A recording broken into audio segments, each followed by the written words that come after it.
ईशा दीदी बताओ क्या करने का है, मैं आ गई लिए। पहले बर्तन कर दूं क्या? अरे एक तो तू पहले इतना लेट आई है, ऊपर से तेरी शक्ल भी उतरी हुई है। क्या बात है, सब ठीक तो है ना? अब आपको क्या बताएगी दीदी, छोड़ो ना, अपना तो रोज का ईशा है। अरे नहीं नहीं, बता, तेरी तबीयत तो खराब है क्या? नहीं दीदी, तबीयत तो ठीक है। आज सुबह घर से निकलने में लेट हो गई थी, इसके चक्कर में एक कप चाय भी नहीं पी ली।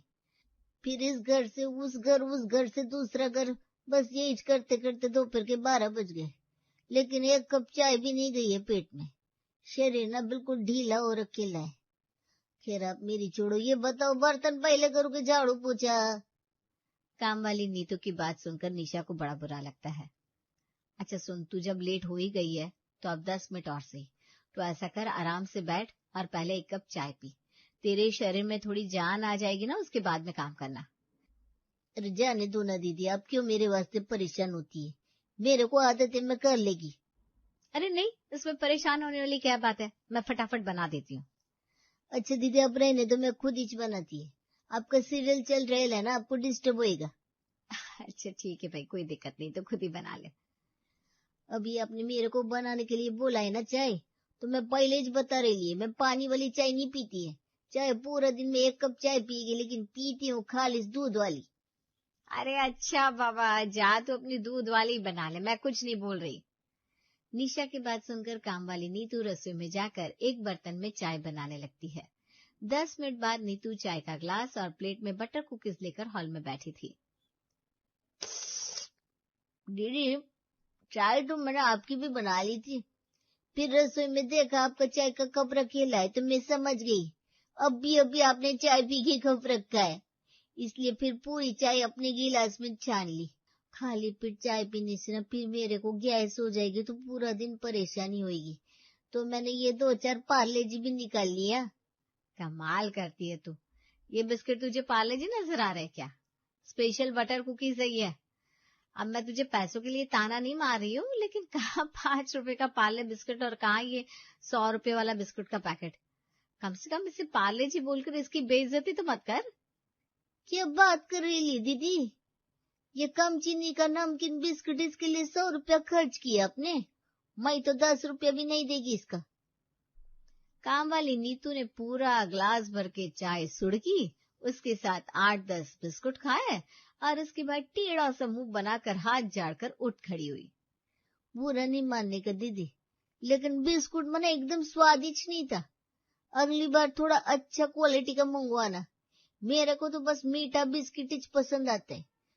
अब कभी कभार तुम्हारे घर का चाय पीती है, तो मेरी पसंद का बिस्किट भी मंगा लिया करो आप। अच्छा चल ठीक है, चल फटाफट से काम निपटा, पहले ही बहुत लेट हो गया है। एकदम चकाचक करके जाएगी मैं काम। वो तो आप इतना जिद कर रही थी, तो मैंने चाय पी ली, वरना आपको पता ही चाहिए मैं किसी से ऐसी बोलती नहीं है। आपकी बात मानकर अपना घर समझकर 10 मिनट बैठ गई आपके पास। बाकी बताओ, आपको मेरा चाय पीना अच्छा ना लगा हो तो आगे से आपको अपना सुख दुख नहीं बताएगी? अरे अरे हम तो गरीब लोग हैं दीदी, अपना दुख दर्द अपने दिल में दबाना बहुत अच्छे से जानते। वो क्या है ना, बचपन से यही तो सीखा है हम लोगों ने। सबकी किस्मत आप लोगों के जैसी किधर होती है मेम साहब? अरे नहीं भाई, मैंने ऐसा कब कहा कि मुझे तेरा चाय पीना बुरा लग गया? और अगर बुरा ही लगता तो क्यों कहती मैं तुझे कि अपने लिए चाय बना ले। मैं तो बस ये कह रही हूँ कि 1 बज गया है ना, झाड़ू पोछा हुआ है ना बर्तन, तो फटाफट से घर के कामों में लग जा, अभी तो तेरी कमजोरी दूर हो गई ना। हाँ दीदी, अभी तो मस्त फुर्ती आ गई है मेरे अंदर। अभी देखो मैं कैसे चुटकियों में सारा काम निपटाती है। काम वाली नीतू ने चाय के बर्तन सिंक में सरकाए और घर के कामों में लग गई। 1 घंटे के अंदर उसके पूरे घर का काम निपटा दिया था।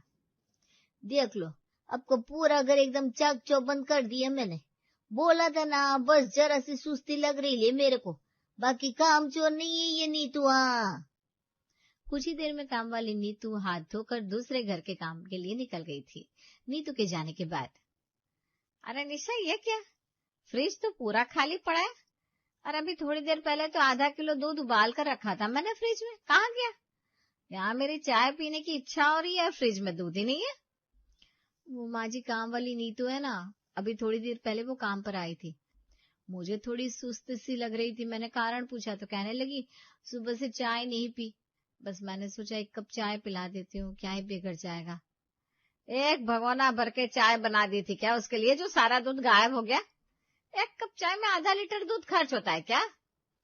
वही तो माँ जी, मैंने तो उसे 1 कप चाय बनाने के लिए कहा था और वो महारानी पूरा 1 गिलास भरकर चाय बनाकर लाई। उसमें भी कह रही थी वो पानी वाली चाय नहीं पीती, सिर्फ दूध में चाय बनाती है।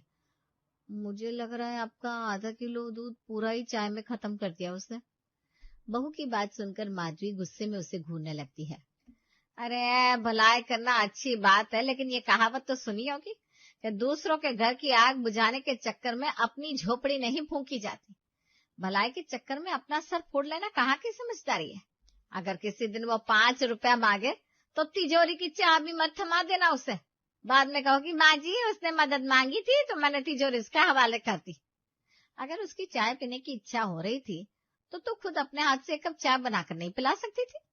1 कप चाय में आधा कप दूध लगता है और तेरी वो महारानी पूरा आधा लीटर दूध गटक कर निकल गई। अब तू मुझे ये बता कि मेरी चाय कैसे बनेगी? मैं समझ रही हूँ माँ जी, लेकिन अब वो बना रही थी तो मुझे बीच में टोकना थोड़ी ना अच्छा लगेगा, वरना फिर उसे लगता कि मैं छोटी छोटी बातों के लिए उसे ताने सुना रही हूँ। जाने दीजिए ना, मैं बाजार से आपके लिए दूध लेकर आती हूँ, आप गुस्सा मत करिए। और वैसे भी कौन सा रोज रोज वो हमारे यहाँ चाय पीती है।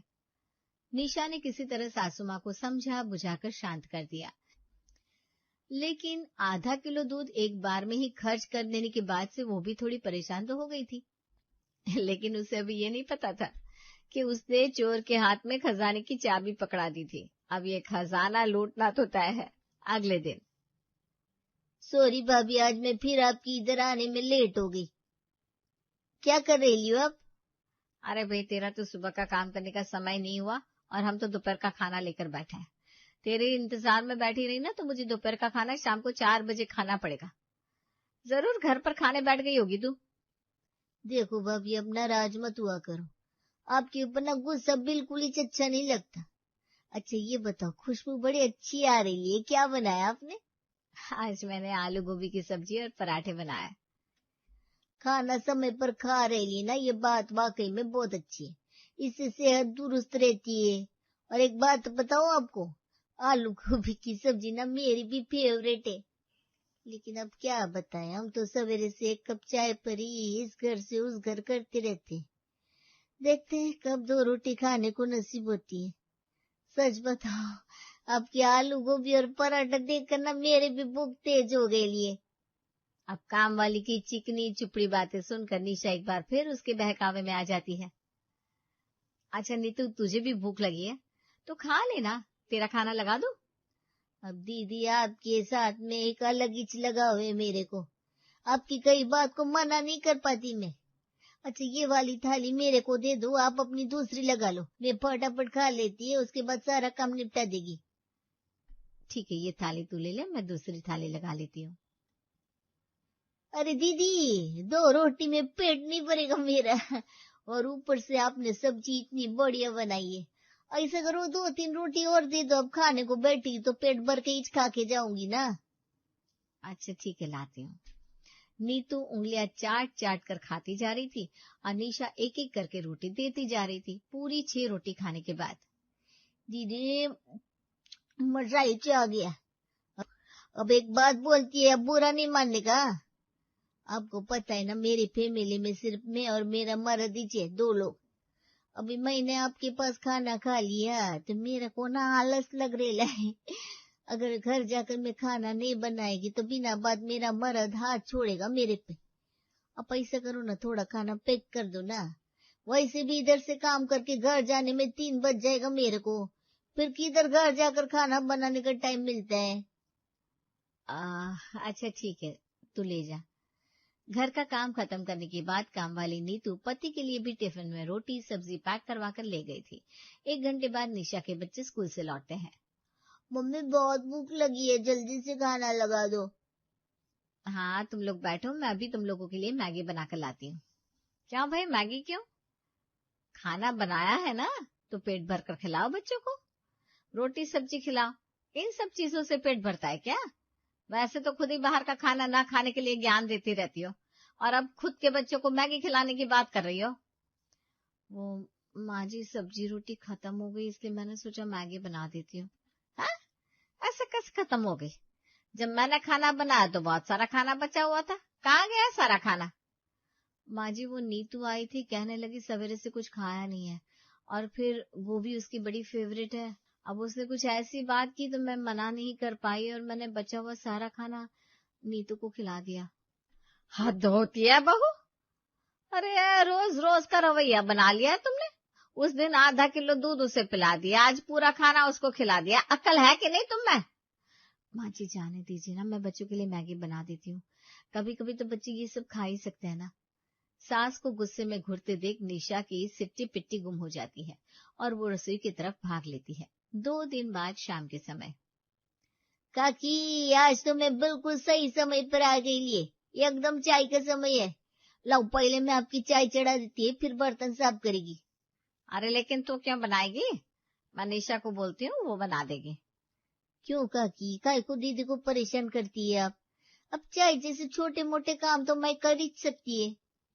नीतू जाकर चाय चढ़ा देती है और बर्तन धोने लगती है। 15 मिनट बाद। अरे नीतू तू चाय बनाने गई थी, चाय नहीं बनी क्या अभी तक? अरे माफ करना बाजी, वो क्या हुआ ना, मैंने चाय में गलती से चीनी डाल दी। अब आप चीनी वाली चाय पीते नहीं हो, तो फिर चाय छान कर मैं पी रही। मैंने बर्तन भी धोकर रख दिए, अब मैं निकलती है। वो क्या है ना, मेरे को अभी 4 घर और भी जाने का बाकी है ना, लेट हो जाएगी मैं। इतना कहकर नीतू दन बनाते हुए घर से बाहर निकल जाती है। ये लो भाई, ये सही है, घर मेरा, गैस मेरी, दूध चीनी पत्ती सब मेरा, और उसकी चाय बनाकर ये महारानी गटक गई। जिसका घर है उसको चाय नहीं मिली और नौकरानी ठेंगा दिखाकर निकल गई। क्या हुआ माँ जी, सब ठीक तो है ना? आप परेशान दिखाई दे रही हैं। अरे बहू तो बाजार गई थी तो अब नीतू आई थी। और फिर सास माधवी बहू को सारी घटना सुनाती है। देखा माँ जी, मेरे साथ भी यही होता है, वो बड़ी चालाकी से अपना काम निकलवा लेती है और निकल जाती है, और हम चाह कर भी कुछ नहीं कह पाते। बहू उसका तो कुछ और इलाज सोचना ही पड़ेगा, ऐसे काम नहीं चलेगा। 1 सप्ताह बाद। माँ जी आप कहीं जा रही हैं क्या? बेटा आज हमारी किटी है ना, तो वहीं जा रही थी। क्या हुआ? माँ जी ये क्या साड़ी पहनी है आपने, बिल्कुल भी अच्छी नहीं लग रही। मुझे तो आपकी ये साड़ी कभी भी पसंद नहीं थी। आप ऐसा करिए, चेंज करके आइए इस साड़ी को। अच्छा चल ठीक है, दूसरी पहन लेती हूँ। बहू के कहने पर सास माधवी साड़ी बदल कर अपनी किटी में चली जाती है। 1 सप्ताह बाद। अरे बहू एक बात बता, ये मेरी पीली कॉटन की साड़ी कहीं रखी है क्या तूने? नहीं तो माँ जी। अरे मुझे आज पूजा में पीला पहनकर जाना है, आज थर्सडे है ना, लेकिन मिल ही नहीं रही। माँ जी आपकी पीली साड़ी तो उस दिन आप किटी में पहनकर जा रही थी, देखिए ना कहीं रखी होगी आपने, मिल जाएगी। अरे बेटा सब जगह देख लिया, कहीं नहीं मिल रही। तभी नीतू पीली साड़ी पहनकर घर के अंदर आती है। बहू ये तो वही साड़ी है ना जिसे मैं सुबह से ढूंढ रही हूँ। ये क्या बोल रही है माँ जी, आप ऐसे कैसे कह सकती हैं? अरे बुरा लगता है इस तरह कहना, ये कोई और साड़ी होगी, और ऐसा थोड़ी ना है कि जितनी भी पीली साड़ी है वो सब आपकी हो जाएगी। अरे मेम साहब क्या बात है, क्या खुसुर पुसुर कर रही है आप दोनों सास बहू? देखो कैसी लगती मैं इस साड़ी में। अच्छी लग रही है, लेकिन तू एक बात बता, ये साड़ी तूने कहाँ से खरीदी? अरे मेम सब किधर से खरीदेगी, वो उस दिन आप ही काकी जी को बोली थी ना, उनके ऊपर ये साड़ी बिल्कुल अच्छी नहीं लगती। बस मैंने सोचा इधर पड़े पड़े खराबी तो होगी, तो मैं लेके जाती है, मैं इस्तेमाल कर लेगी। बस उसी दिन लेकर गई थी, 1 हफ्ते में ब्लाउज सिल के आ गया, और आज मैंने पहन के ट्रायल भी मार लिया। आज बृहस्पतिवार है ना, आज के दिन पीली साड़ी पहनना अच्छे शगुन मानते। क्या कहा? ये मेरी साड़ी है? अरे तुझे किसने कहा कि मुझे ये साड़ी नहीं पहननी थी? कोई भी सामान ऐसे ही उठा कर ले जाएगी क्या तू? किसी से पूछना भी जरूरी नहीं समझती? क्या माँ जी, आप एक पुरानी साड़ी पहनी हुई साड़ी के लिए मेरे को चोर बना दिया। अरे मेरे को चोरी करना होता तो आपकी साड़ी पहन के आपके घर थोड़ी ना आती मैं। वो तो अपना घर समझती तो हक से लेकर जाती है। मेरे को पता होता एक साड़ी के लिए मेरे पर ऐसा गंदा इल्जाम लगाएंगे आप लोग, मैं कभी हाथ भी नहीं लगाती। ठीक है ऐसी बात है ना, मैं अब भी आपकी साड़ी वापस करती है, मेरे को नहीं रखने की ये साड़ी। अरे अब रोना धोना क्या मचा रही है? हमने कुछ कहा क्या तेरे को? बस इतना ही बोला कि ले जाने से पहले पूछ लेना चाहिए था। इस तरह से घर से किसी का सामान उठाकर थोड़ी ना ले जाया जाता है। माधवी की बात सुनकर अब तो नौकरानी नीतू और जोर जोर से रोने लगती है और उसके रोने की आवाज सुनकर उनके पड़ोस की औरतें भी वहां आकर जमा हो जाती है। अरे नीतू क्या बात हो गई, क्यों रो रही है, कुछ हुआ है क्या? क्या बताएगी बेम साहब, अपन गरीब आदमी और इस काम वाली का साथ देने के लिए थोड़ी ना कोई इधर आएगा। आप सब सेठानी हो, सब मालकिन की तरफ से ही बोलोगे ना। अरे नहीं, ऐसे कैसे सोच लिया तूने? इतने सालों से हमारे घर पर काम कर रही है, तेरे साथ कुछ गलत होगा तो हम बैठकर देखते थोड़ी ना रहेंगे। बता तो सही आखिर बात क्या है? अब मैं क्या बताएगी मेम साहब, ये निशा दीदी मेरे सामने अपनी सास से बोली, ये साड़ी एकदम फालतू है, इसको पहनने का नहीं। ऐसे बड़ी बड़ी धूल खा रही थी तो मैंने सोचा कि मैं पहन लेगी। और वहीं से भी अभी पिछले महीने में इन्होंने अपनी पुरानी 4-5 साड़ी मेरे को दी थी, तो मेरे को लगा ये साड़ी भी मैं लेके जाएगी। मैं साड़ी लेकर गई और आज मेरे ऊपर चोरी का इल्जाम लगा रहे ये लोग। आप बताओ मैं चोर है क्या? अरे नहीं, तुम मेहनत करके कमा कर खाती है, मजा ले जो आज तक कभी किसी की इधर 1 रुपए की हेरा फेरी की हो। बताओ बेचारी गरीब औरत को कैसे परेशान कर रहे हैं एक पुरानी साड़ी के लिए। मैं तो खुद अपनी काम वाली को अपनी पुरानी साड़ियां देती हूँ। अरे गरीबों की तो मदद करनी ही चाहिए। माँ जी जाने दीजिए, छोटी सी बात का बतंगड़ बन गया है, पूरा मोहल्ला इकट्ठा हो गया है। अब सबको यही लगेगा कि पुरानी साड़ी के लिए हम लोगों ने इतना बड़ा तमाशा खड़ा कर दिया। दानवीर कर्ण बनकर तुझे बहुत भलाई करने का शौक चढ़ा था ना, पुराने कपड़े नीतू को दे देते हैं, बचा हुआ खाना नीतू को दे देते हैं। अब तेरी नीतू सर पर चढ़कर नाच रही है, तूने उंगली पकड़ाई थी, उससे पूरा हाथ पकड़ लिया। अरे रहने दो मेम साहब, आप लोग मेरी साइड से बोलोगे ना तो ये निशा दीदी मेरे को काम से निकाल देगी। पर मेरे को अपना काम छोड़ने का नहीं है, मेरे को काम की बहुत जरूरत है। अरे कोई बात नहीं, मेरे पर चोरी का इल्जाम लगाया तो सह लेगी मैं। अरे नहीं बाबा, हमने तेरे पर कोई चोरी का इल्जाम नहीं लगाया और ना ही हम तुझे काम से निकाल रहे हैं। तू चल अंदर चलकर काम कर और आप लोग भी अपने अपने घर जाइए। इसे थोड़ी सी गलतफहमी हो गई थी, ये तो माँ जी की साड़ी है ही नहीं। माँ जी की साड़ी तो मैंने वो बर्तन वाले को देकर भगोना खरीद लिया था और रंग एक जैसा है ना, इसकी वजह से माँ जी को थोड़ी कंफ्यूजन हो गई। तू चल नहीं, तू अंदर चल के काम कर। चल अंदर आकर। मेरे तो सर में दर्द हो गया रोते रोते, क्या बताएगी, इतना कोमल मन है ना मेरा। शोर शराबा हल्ला गुल्ला रोना पीटना मेरे से बर्दाश्त नहीं होता। अभी मेरे को 1 कप चाय पीनी पड़ेगी और अंकल भैया मिठाई लेकर आए थे ना, 2 पीस वो भी दे दो, थोड़ा मन अच्छा हो जाएगा। इतना कहकर नीतू आधा किलो दूध चाय के पतीले में पलट देती है और गुनगुनाते हुए मिठाई खाते खाते चाय बनाने लगती है, जिसे देखकर निशा और माधवी का दिल धक से रह जाता है। लेकिन वो बेचारी जानती थी कुछ भी कहने का कोई मतलब नहीं है, इसलिए नीतू से पीछा छुड़ाने के लिए जल्दी ही वे लोग दूसरे मोहल्ले में घर किराए पर ले लेते हैं और अंत में नीतू से उनका पीछा छूट जाता है।